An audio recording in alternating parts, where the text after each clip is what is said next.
صباح الخير، عاملين ايه؟ اخباركم ايه؟ ممكن الناس اللي لها كلاب عندنا تقول هو ابو نور ليه ما بيبعت لناش فيديوهات اليومين دول للكلاب.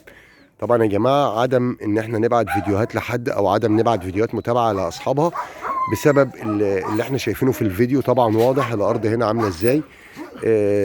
في جو شتاء جامد جامد بجد، يعني مش شتاء هزار يعني. تمام. بس كلاب التدريب طبعا زي ما احنا شايفين في البوكسات منظفين تحتيهم وبياخدوا الوجبات بتاعتهم مستديمه. فمع العلم ان الوقفه دي يعني بتضرنا احنا اكتر ما بتضر صاحب الكلب. تمام.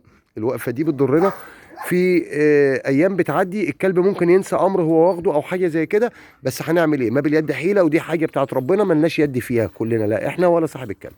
فبرضه عشان الناس تكون عندها درايه، الناس اللي بتقول يا كابتن ابو نور انت ما بتبعتلناش فيديوهات ليه؟